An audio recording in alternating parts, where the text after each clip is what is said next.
Hello everyone, this is Rose Fatal with Fatally Honest and welcome to the second installation of this 4-part interview with Bella. Please make sure not to miss out on the first video where we discuss how is it like being a biracial individual and the safety issues of being a woman in India. The link will be in the description down below, so please check them out. In this video, we discuss what a woman is not allowed to partake in India, what is the worth of a woman, and the underlying racism behind names in developed countries. You know, for example, like clubs or where like bars or whatever, they have security guards, you know? Oh yeah, back then, yeah. And in India, I mean, like, I believe they do have bars and like clubs, but do they have like guards or is it like specifically for men? You see, like that's a very different thing, like in terms of the entertainment. Yeah. Okay, so when I was there last time, I was 16, I think. No shit, I was older. I think I was 20. Yeah, sorry. I was 20, and I was like, I want to experience the nightlife in this town where my mom's from. I want to like, how's the bar talk? Like, I want to get in there because I don't just want to go to a hotel and swim in the pool. You know, I don't like that stuff. Yeah. It's like I want to explore the real deal. I don't want the sugar-coated fucking tourist shit because I know this is not the real deal. And you really get to know that when you live there because then you're just one of the girls in the class. You're just, you know, but still you're the white girl. Yeah. And so I was like, yeah, Mom, can I go to this, like, because there's this hotel, and sometimes we'd go there to swim. And I was like, I think they have a bar there. Maybe they're like tourists there, so maybe you feel safer. Could we take a beer sometime? My mom doesn't drink. But, you know, she was like, oh, I don't know. Like, she got really anxious. And I was like, oh, God, like, how am I supposed to do this? And so I never got to go there because there was like the safety issue, like no, they're just gonna be rude men, and I'm like, it sounds like in Sweden, but you know, it's another type of climate here because there are other girls at the bar, and they were like, no, you're gonna be the only girl there, and I'm like, no, what? And so they have these other like we have Systembolaget, they have the monopoly over the alcohol in Sweden, but there they have this wine shop, it's called, and it's like this small green shop. It's usually by bus stops and stuff, and it's like almost they'll have this. It's like a cage, not like cage, but it's like the bar. Yeah, the bars. And so there's be a hole, and there'll be a man on the other side, and then they'll stand in line. And like, I want the brandy or I want the wine, and so I was like, Mom, I'm really tense. I really need some alcohol. Like, you don't even know. Like, I'm super stressed. And sometimes I drink alcohol to wind down. Yeah. Like, I mean, and also the culture in Sweden, you start drinking at what, 15, 16? It's very normalized. Yeah, it's normal. Yeah. It's normal. It's kind of sad also, but it's normal. And so she was like, oh my God, no. I mean, you cannot go to that wine shop and order.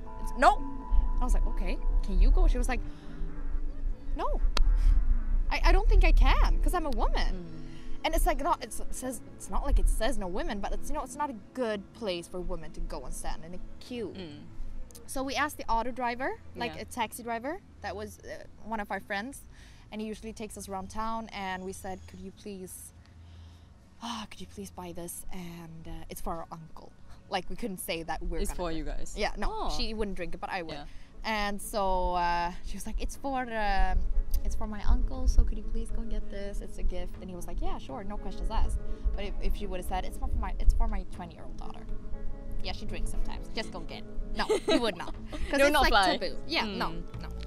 And so like, and I in Bangalore, I know there's a more type of, you know, nightlife going on, and that was one of the cities I lived in when we lived there.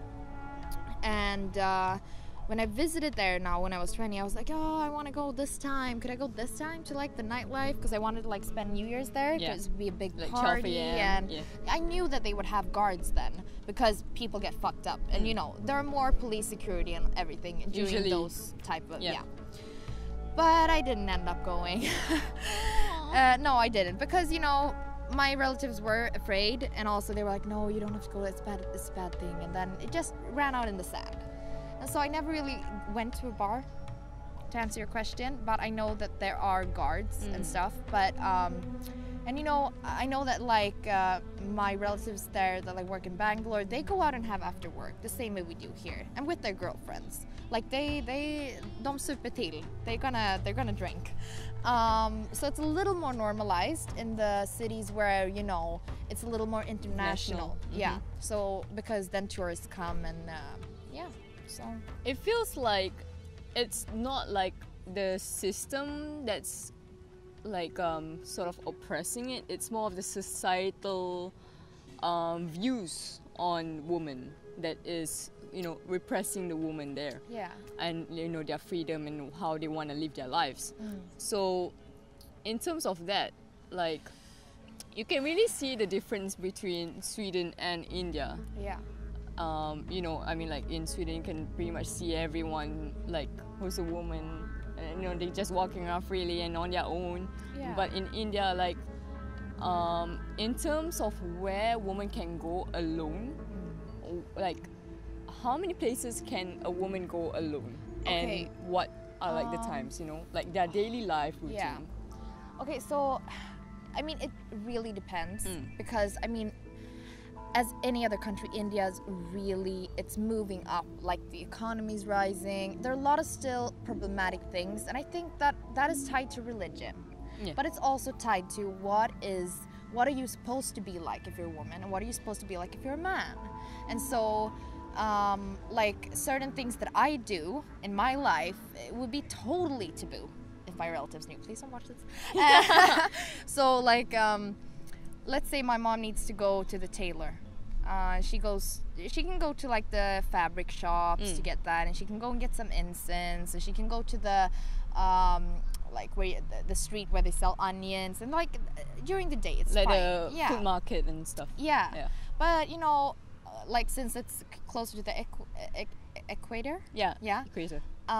It becomes darker sooner than here in Sweden. So, you know, it's a little bit, you know, the fear of the dark. And it's not like India never really sleeps, but during most hours, I would say, when it's dark, mostly men will be out, you know, and everything depends. But like when I think of in terms of places, you know, it's not taboo places, if you get what I mean. Yeah. But other places are fine, like, you know, but you should, I mean, the best scenario would be if you had a man with you to, you know, keep you safe from all the other men. Yeah. And I don't know, it's so grown, it's such a grown-in thing in the culture. Like there's the saying, like when you learn to get there's this bread that you can that you bake. No, it's chapati. Chapati. Yeah. And you will not be a good wife until you can make round chapatis. You need to make it round. It needs to look good. And so, you know, these are like small things. Like it's just a bread that's, I don't know. I mean, most bread that I've done, it's uneven. It's just, I just want to eat it anyway. So like, for me, something in me, you know, it's like, no, wait, no. I am not the worth of my round chapati. That's not my worth. And I'm not this worth according to the men that judge my lifestyle. So, like, when I went to my grandpa's place, he's very Christian. I grew up in a Christian household, and we used to go to church. And so, you know, I wouldn't say that I'm religious now, but I'm spiritual. I think spiritual is much... Yeah, like I believe I like the word things are too spiritual. complex to just be, Religion. you know?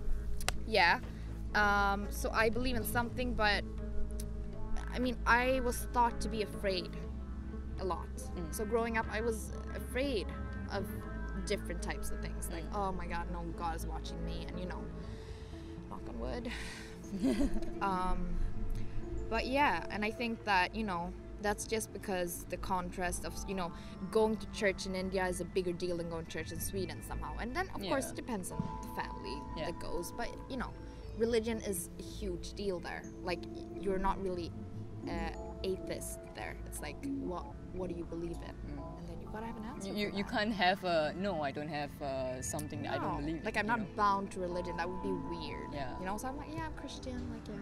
And, you know, when I studied there, I could, like, you could like hear on people's names like, oh, are you Muslim? Because I can hear it on your name.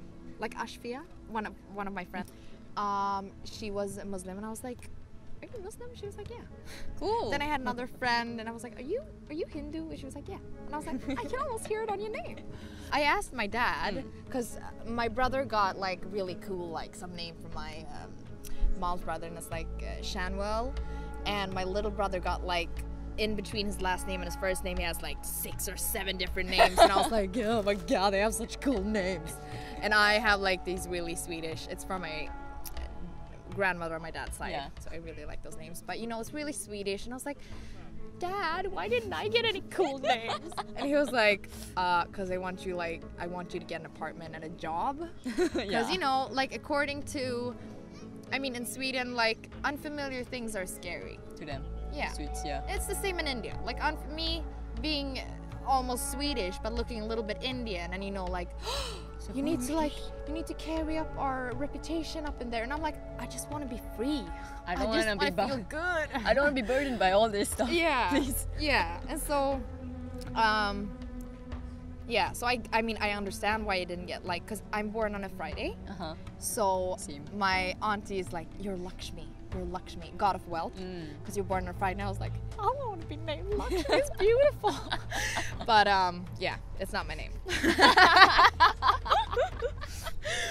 It's okay. Just put it in between, you know, your middle name. Just slip it Spell in. it backwards, You do know? something. But it's like, and you know, I've gotten jobs and I have a place to live, so you know, I'm thankful. Yeah, But I think, like, in a way it sucks. it does. It does. Like It's like an underlying racism. yeah, Yeah. it definitely is. Yeah. I found this to be very insightful, and I would like to understand how a woman in India take precautionary measures when heading out for the day. I have 2 questions for ladies worldwide and also in particular women in India. Number 1, what safety measures do you feel that you have to take? And number 2, why do you feel that you have to take those measures? Let me know in the comments down below. I'd love to read and understand your opinions. If you like this video, please give a thumbs up, subscribe, and ring the bell for notifications. It's been Fatally Honest. Ciao!